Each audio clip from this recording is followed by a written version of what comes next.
Hi, I'm Connie Sokol, a national speaker, best-selling author, program founder, and mother of 7, and loving it. I'm reaching and teaching 1 million listeners to live a purposeful, organized, and joyful life. You can too, so let's go. Welcome back to our Money Mindset Mentors. We are so excited to have you with us to be talking about money matters for him. So we have that beautiful lens of how can we do this in a higher, better way than just cha-ching, cha-ching. And especially during the holidays, can we just all admit that it is so annoying to have to talk about all this financial stuff. And at the same time, you're having this discussion about how to be present, how to be thinking of, for Christmas, thinking about Jesus and thinking about being kind to your neighbors. And then you're like, but where are we going to get the money for X, Y, and Z? No, it is a conundrum. We're going to talk about that conundrum today. How much do you do in your gift giving to family members, young adult children? How do you navigate that? How do you navigate the slowing down of the season, both in life and with real estate? And how do you navigate being able to reflect on your money journey of what you've done with money this year and what was the good, the bad, the ugly, and what do you want to do differently? So we got so many juicy things today. Let's just jump right in with our usual wonderful people, Rachel, Amy, and Amanda. I'm going to go ahead and go first this time, talking about gift giving to your young adult children. Okay, hit me up. What is a good amount to give to your children? Because I'm walking this line of they're trying to be independent and do their thing, and I'm trying to be supportive, and you can do this, you got this. And also, oh my gosh, they have rent and they have things and it's hard. And then, they want to give to their family members, but I know they don't have a lot. And you could home make the gifts, but they don't want to do that. So what do you recommend? Any tips and tools for what's a good way to go about it and how much? I'll jump in and go first. I am right there with you, Connie. This is the first year that all my children are adult children, and I'm thinking the same thing. And as I've asked them, what do you want? Every one of them have replied to me, money, of course. We want money. And so I've been thinking about this too. And I've determined 2 things. One, the amount. I don't know if I want to say, because I think my daughter watches this, so I don't know if I want to say that amount. Yes. But it's a good amount, I feel. And then, but next year I'm going to be even wiser. So next year they will all get an RIA. So I'm going to start their investment for them. In that, I'm thinking $2,000 for startup. And that's what they're going to get. And then every year I'll add to that, or, that's kind of where I'm thinking that I want to start rolling over how much cash they're going to be getting for holidays. I love that. And I think you mean an IRA. Is that what you were talking about? Yeah. What did I say? An IRA, but RIA, it's a whole new spin on it, people. It's the same thing. But I love that idea because then you're giving them that leg up, right? And we did a college fund for kids when they were younger so that it could springboard them in the future. And that came into really a good play later on. Of course, they were whiny at the time, but then it comes in play later. I love it. Amy, Rachel, any thoughts on this? My kids are still little. So I have a 10-year, I guess little is, I guess a little relative, but my kids are 10 and 8. And so for me, obviously my kids they actually both asked for money this year. But they still have little things that they want, little being like a PlayStation or, you know what I mean? So that's kind of for me, Christmas was not a big deal at my house. And so I don't know if I have a little bit, I don't know if my, the way that we do it is a little bit skewed, but we grew up with only homemade gifts, for the family. We were allowed to ask for 3 things total every year.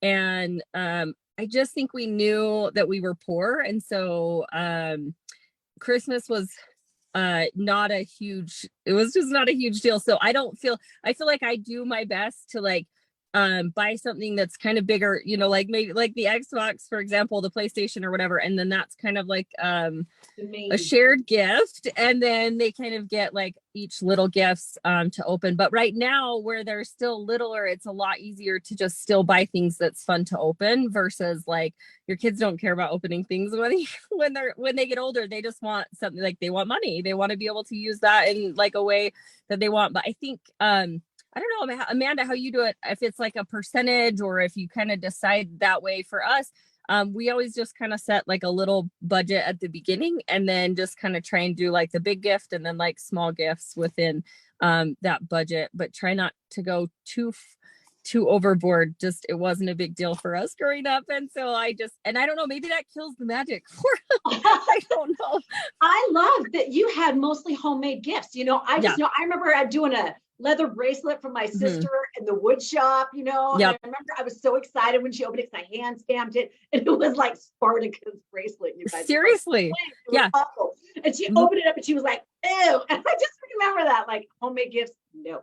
But I love the idea of a bigger gift, right? And then the sub gifts, because what I see happen with a lot of moms, and I've done it myself, is one, you forget what you got the kids. So then you're like, does everybody have enough? And then you start piling them out and you're like, oh, Susie doesn't have enough, or they've got a whole bunch. How did they get a whole bunch? And you also start feeling like, well, if they've got a big, like one big gift, like an Xbox or something, then it's like, well, they just have like one or two gifts to open. And we think of the number of gifts, right? But it's a crazy dang gift. Yeah. So I think it's such a good thing to be able to share with your kids in a non-Santa Grinching way, but be able to share, like as my kids have gotten older, I've been able to say, look, I love you. My young adult children, this is how much you're getting for Christmas. Send me links. I want to get exactly what you would like, and I'm happy to wrap it. And we can celebrate when you open it because you'll probably forget what you got. But setting that budget, and then they can decide as young adults, oh, this is what's the most important to me. And if they want some in cash and they want something that's closed, great, then I know exactly what it is. I have just struggled a little bit recently with just, well, then how much do I give? And what's Fairsies, right? When we don't really play Fairsies, but what's Fairsies for the amount to give and what's helpful, and not setting a precedence that, oh, mom's going to come through for me in December. So right. Right? Yeah, exactly. Yeah. Exactly. Rachel, did you have any thoughts on that?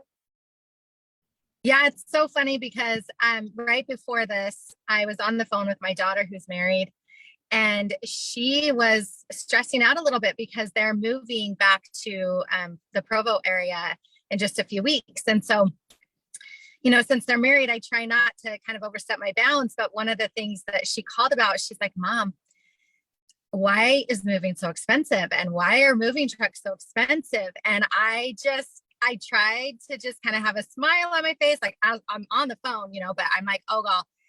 And I tried my hardest not to like try to fix it all. Right. Like I was so tempted to be like, oh, it's Christmas time. Like, I'll just kind of forego your gifts or whatever. And let me just take care of it, because I was like, we've been talking about, we want our kids to learn and to figure things out on their own sometimes. And so it's funny that you brought that up, because now in my head, I'm like, oh my gosh, what do I do? Because I wanted to do a big experience. Yeah. Like I wanted to do a big experience with all of the kids and like go on a big vacation. But now I'm like, I got to talk to my husband, because is that really going to benefit them? And where they're really in this, it's this spot that they really could use some like just green bucks, So it's so true. And I don't know about you guys also saying, well, I could just hand over cash every Christmas and it would so help them, but it's not providing an experience together, right? And so trying to find the balance of both of, well, I can give you some cash, and this is what we're doing to create a memory making experience. And if you want to be a part of it, great. And if you don't, that's fine. But this is how we're rolling. And I think that comes back to what I'm hearing from you ladies is what my gut's been telling me, which is you're the mom. So figure out what you want to do. And I think that's helping me to be able to say, you know what? I can do partial cash, but this is also another thing. Like one of them, I know they need a kitchen appliance, and I'm like, I'm going to get them the kitchen appliance, and it's pricey, but I know it'll last them forever. But I really do think there is this balance between the cash and the experience. And I think both are valid. So I love, Rachel, that you're thinking of that, because what that could look like for listeners and for ourselves is, well, maybe we scale back that family vacation or trip or experience, and we scale it back, and then we give everybody a little bit extra cash and say, that's how it's looking for this year. And I think the biggest thing that I've learned in the last few months is what's it going to be best for this Christmas, whatever that song starts coming into mind is track this Christmas, but thinking about it of what's the situation we're dealing with this year, not cookie cutter and say, well, every year we do blah, but what do we need to do for this year to make this financially and emotionally a good experience? So thank you so much, ladies. All right, any last thoughts? And then we're going to move on. All right, beautiful. Okay, Amy, we're going to jump to you. Thank you so much. This has helped me to know what I'm going to do. All right, so I don't become a Grinch, but I'm not like, ah. All right, Amy, talk to us about the slowing down. We've talked about, just before we got on, about people are starting to kind of check out. Have you felt it? Like you're just kind of like, I can't take anymore. Yeah. The pajamas and the hot cocoa. So kind of checking out, slowing down. And we're seeing that in real estate and in a lot of different things. And if you're anywhere near Utah, it's all stormy, snowy, you know, tons and tons of snow, and people are slowing by not even choice, just by the happenstance of the way things are. So Amy, talk to us about some thoughts on slowing down. Yeah, I had a great week, actually a great couple of weeks, just with specifically this. I think for the past few years, it has been so busy for everybody, that most of the time you talk to people and they just can't even see straight, you know, like it's been so busy that everybody's doing very, very well financially, you know, like there's a lot of, wealth generation, and there's a lot of growth, and there's a lot of challenge, and there's a lot of problem solving. And then I just think it's so natural for us as humans, and probably like the economy, everybody knows, for this to go through these big swells and slowdowns. And I think everybody kind of gets panicked. It's a totally natural thing to do. I think when stuff starts to slow down, the economy starts to change, as you know, interest rates go up and real estate kind of slows down and people get so worried. I was able to go to a realtors conference not that long ago for Utah Realtors Association, and they just talked about how wonderful this time is, how awesome it is for us to be able to have this time to slow down, to think, to replan, to restructure, and to really take advantage of the moments that we have with, especially now with the holidays, but our family. And just to really, instead of panicking or worrying about that, to really just take a minute and say, wow, it's been so wonderful. And we've been so blessed the past few years.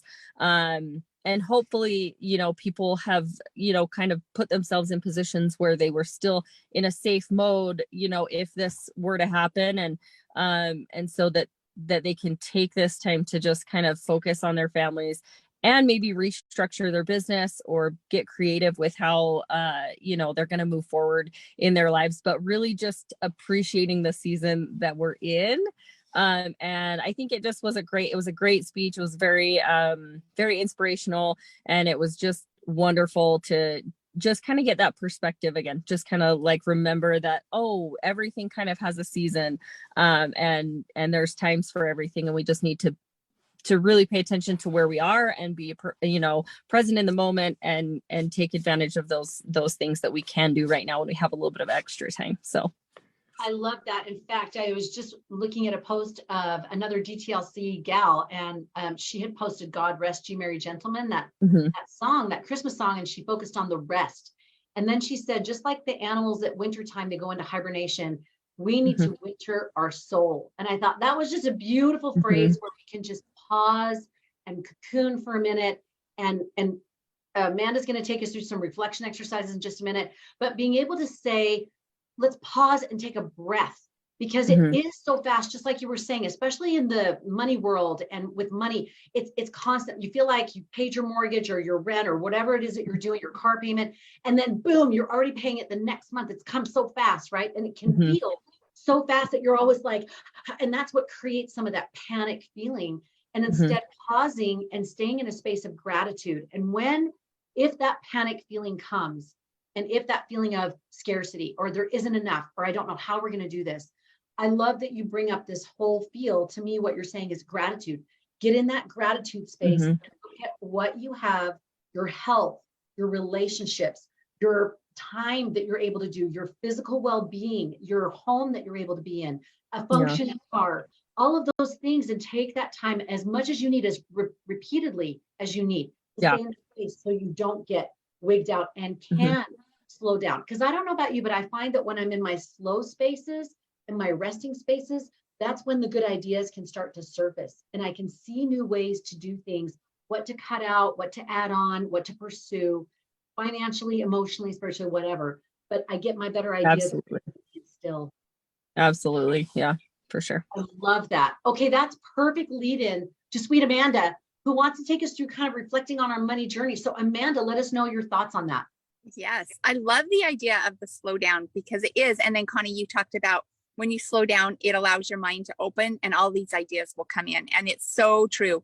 So I want to give you guys just a few questions while you're reflecting, because as we wind up, right, the wind up time, we're winding up this year. We don't just want to look at how fast it went. We want to really look at, okay, what went well in this year? And especially with your financial journey, right? What went well with that journey? Where do you see that you need to adjust? What are some things or some situations or experiences that you had that maybe you're saying, I think there's a better way that could happen. We could handle that. How do you create that? And what does that look like? And then putting the plan together, right? Then having that slow down, reflecting, it's going to allow you to have that opening up. So now as you're thinking, okay, this worked really well, and I'm going to give thanks for that. I'm going to be grateful because these were blessings in my life. These were things that came to me that I just absolutely loved. And then you're going to be able to have that what worked well. I mean, what needs to be adjusted. And as you look at that what needs to be adjusted piece, now you're going to be able to start looking at your plan for going into the next year. You're going to start looking at, okay, if I need to adjust this, maybe it's I need to stick to a budget. I need to create a better budget. I need to stick to a budget. And the beautiful thing is, if you're sitting at Christmas time this year and you're saying, okay, within my budget, I don't have a lot of extra money to hand my adult children. I don't have that money. That's okay. That's where you are. That's a reality. And so you're going to go through this Christmas and you're going to do, on a smaller scale, however you feel that needs to be, great. And then next year, if you wanted to do something a little different, then you're going to know that's going to work into your budget. And you're going to know that every single month you're going to be putting money away for the Christmas season and for the holiday. And that might be an area where you need to adjust. Maybe it's in your relationships. Maybe you want your relationships to be more connected and more lasting. And you're going to be able to reflect on what worked well. And what do you want to adjust, and what do you want that to look like in moving forward? So asking yourself those questions really allows you to give thanks, see where you're at, what needs to change, and come up with that plan of making it move forward. I love that. And I love the examples. If you haven't had a budget, maybe you're like, I can see we need a budget. If you've been doing a budget, you're like, the budget was not working, go back and watch when Amanda was talking about budgets about 3 or 4 of these ago, and talking about how your budget is going to change every month to some degree because the months are different, and that's okay. So maybe it's, I need to find a budget that works better for me and for our family, and that is a little more flexible and a little bit more doable and successful for us. I love this idea of, if you're finding yourself feeling like, wow, we don't have a lot of money for Christmas that I thought that we would have, then next year's goal maybe would be, like you suggested, maybe it's $10 a month or $50 a month that you're putting away, that you say, you know what, this is the year that we actually create a holiday account and we actually start doing the thing of putting back that money each month. Even if you end up just with $500 or even $1,000, that's still, you're so much more ahead of the game than you would have been. So I love that idea of what worked in your money journey this year, and then what do you want to do differently in this coming year? And some of other specifics, if you guys have any suggestions, maybe some of those other specifics of how you track the money, not just a budget, but how do you track all your financial information? Do you put it in a binder? Do you leave it on your computer? What is the best way for you to do it? I know for me, I tried to do things online. I am a writer. I've got to touch something. So I had to have something that was actually in what I call my mom binder. And so I have my key pieces in there, and it's easy access and information. And it's so handy, because then when I have someone that's asking me a question, just the other day, my daughter's like, oh, got a new job. Where's my social security card? And I'm right in the middle of a meeting, one of these kind of meetings. I'm in a coaching meeting. And she's like, I need it right now. And I was like, ladies, hang on. And I literally reached over, down, pulled up my vital document tub, opened it up, and there's the social security card. I'm like, get ready. I got it. And she was like, okay, great. And I'm like, no, you need to celebrate this moment for 1 second. Mom has just had a power moment. This is amazing. Moms don't usually be able to do this. So I need you to celebrate for a moment. But whatever it is, being able to keep track of that information, maybe that's a goal that would help you feel more organized in your finances and know where you are. What are the loans you have? What's the loan numbers? What's the interest rate? What's the amount still owing on each of those loans? What does that all look like? When does the payment come out? So you have it all in one place and you feel like, I know what's happening with my money. All right, I love it. Rachel, we just talked about, as you were on for talking about the gift giving to young adults. Amy talked about slowing down and being able to realize it's okay that the economy is slowing down a little bit. It's a natural moment. It's okay. Don't stress. Don't panic. And Amanda talked about reflecting on our money journey of the past year. What would you like to share today? I would just like to share that there's so many things that we can do that don't cost money. And as my kids and a lot of my friends have kids that are growing up and out of the house, that doing things that, you know, together mean so much and make memories that last forever. And so I just wanted to kind of express that think about the traditions that you have in your own families and start some new ones. Like, you know, think about what you would like to do, what's important to you. An example from our family, my husband and my kids, they're very musical. And so about 15 or 17 years ago, we started doing Christmas sing-alongs, whether that be in our home and we invite friends, whether we do it at hospitals, whether we do it at, you know, it can look so different depending on year to year. And so we've done that for years and years. And we did it here in San Antonio, where we're kind of, you know, in limbo. We actually did it at our cookie shop because we don't have our big house with room to do it in. So it was kind of an odd situation. But, you know, we're singing these Christmas songs that we always sing. We're sharing with friends. It's bringing the Christmas spirit alive. And I just realized how special that is to me and how my kids love it. And, you know, they've grown up so much. Like the last song we always sing is Silent Night. And we were able to sing it in 4 or 5 different languages because of the experiences that we've had over the years. So I just really want people to think, like, you know, you don't have to spend money, and it's not necessarily about the things. Like, take time to think about what's important to you and your family and build those traditions because they'll last a lifetime. I love that. Mhm. And even turning towards service and thinking, you know, we have a food bank near us. It's called Tabitha's Way.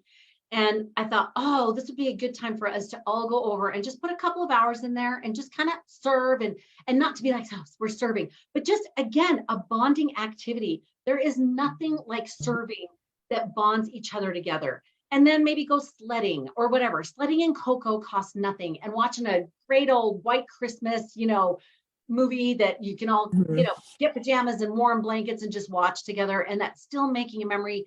Game night, all of those kinds of fun things that you can do, but put a little Christmas spin on it. I love that you brought up the emphasis of not involving money. How can we not involve money and still make it something that is worthwhile and meaningful and perpetuating, something that will, the gift that keeps on giving, right? Absolutely love that. Do you ladies have any other traditions that you love that don't cost money, that's something that's meaningful to you guys?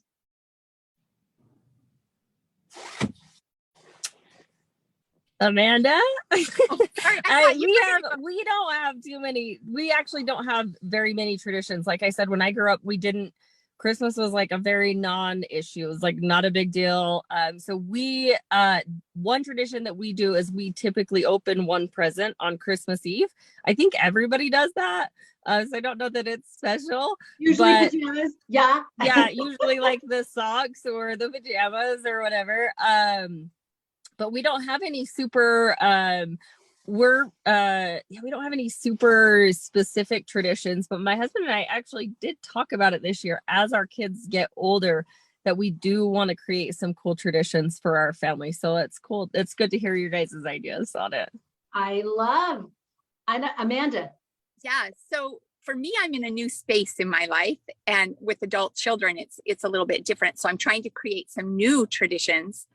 But in the past, my family's favorite tradition was the 12 days of Christmas. And we did it so different than most people did it.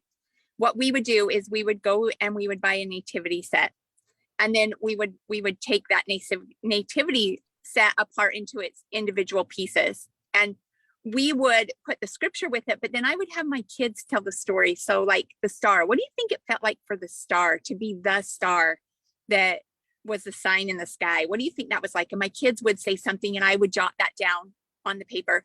And then one night we would just leave the star. And so they would get this piece of the story every single night. And then on Christmas Eve, we didn't give anything, but on Christmas morning, we gave the baby Jesus. And my kids just loved that. They loved the knocking. They loved the running. They just absolutely loved it. And every single family that we had done this to, on that day when we reveal ourselves, they have all said, oh my word, what an amazing way to bring the Savior right into the holidays. And you just made us so excited to get to see, like, there was the scripture piece, but then you had the funny part of what your kids thought, you know, like, because we would put the age down, like as told by this age of a child. And that has always been one of my kids' favorites. And we do, you know, we've done the cookies, we've done all of these traditions. We also would always get together, and there was a neighborhood up in North Price that always they would decorate their house, but every single neighbor would have a piece of the story of the Christmas story from the scriptures. And so you would, as you would drive and look, you would see this big piece of, I don't know, probably plywood. I don't know what it was, but it was painted, decorated like a book. And then it would read that part of the story. And so like, unto us, a child is born, right? Like, and it was amazing. And so we would drive by and we'd look at Christmas lights, and then we always ended with the real reason for the season. And we would go up there and look at that. And so those were some of ours. As I have adult children and grandchildren, I'm looking to create some new ones, and what that looks like, I haven't figured that out yet. I know with my grandkids, I just started, because I do live in California and they're in Utah. We just started doing the 12 days of Christmas to them. So my boys are living there right now, and they're being my little elves and dropping things off. And we're just going to start doing the 12 days of Christmas. Seriously, we are not spending a lot of money on this. It's bubbles and a rattle, or, you know, just little tiny things that we're sending their way. So that way they can just have that and that excitement. So that's kind of what we're doing. But yeah. I love it. And I think that draws back to that creativity of being able to say, again, this Christmas, what does that look like for us? Because I love that you simplified the 12 days of Christmas, because it started giving me PTSD, because then it became this huge thing that people were doing, like all these things for 12 days in a row. So I love that. I know some of the things that we do that are so like cost friendly, no cost at all. There's a book called Words of Christmas that we got from Deseret Book. I don't get any commission, but it has just all the words of the season. Oh, it's downstairs, but it has like light or joy or peace. And then it has scripture, and then it has a thought with it. And it's just lovely. So at night, everyone gets to choose a word of Christmas, and it just makes it simple and easy, but we focus on Christmas, and usually we're sitting by the Christmas tree. So this is a lovely thing. We also do the service straw. You do a little manger and you cut the hay and you have the straw, and then you just do for every good deed, you just put straw in there, and then you put baby Jesus on Christmas Day. It's so no cost, right? Except for to just do your little manger, and there's sets that can actually do it. And we've kept the same one every year, but it's so tender, especially if kids are starting to butt heads. And I'm like, oh, we need to do some service straw today to kind of reset people. Another thing we love to do is go to our local city lights. We have Festival of Lights, and it's like, I don't know, a few dollars per car. Cheesiest lights you'll ever see. It's so cute.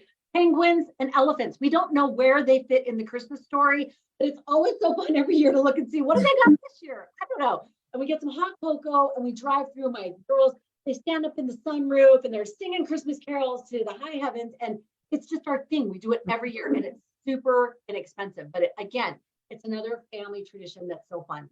So consider some of these things, and then maybe even brainstorm with your own kids of what would be a good tradition for us to do that no cost or low cost. And you can even set the precedent. Maybe it's too late this year, but maybe next year you can say, you know what, we're having a no money, a no cost Christmas. We want it to be homemade. Nod to Amy there. A homemade Christmas. She's a product of it, and you can see how well she turned out. So just so you know, they can survive 1 year without an electronic device.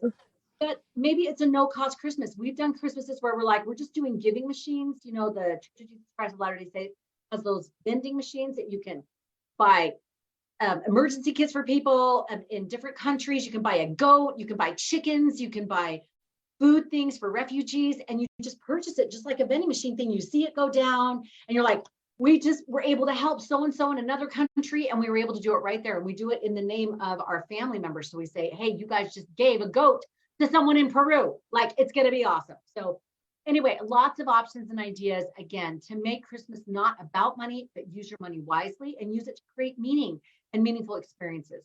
Any last thoughts, ladies, before we wrap up? I have one.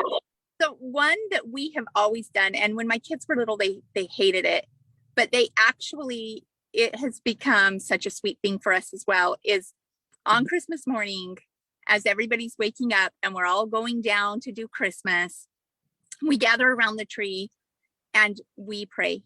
And that has become such a sweet, tender tradition of my family. And just remembering what we are celebrating. Yeah. I love that. That's cool. That's so tender. And before all of the wrapping is, you got that set for the day of, wow, this is a very special day. And we want to remember that before the carnage begins, right? Thank you so much, ladies. We hope you viewers got some wonderful things out of that, of how to make a more meaningful Christmas and how to utilize your money for that wisely, and be able to do that reflection of what worked for you this year and what do you want to do differently for this coming year, because you can invest it, you can save it, you can use it for good. You can learn these money mindset principles because you can do greater good and have greater abundance. We so appreciate you being with us. And if you watch the other ones that we've done before previously, and we will be back in the new year with more money mindset mentoring. See you soon. Merry Christmas. Bye.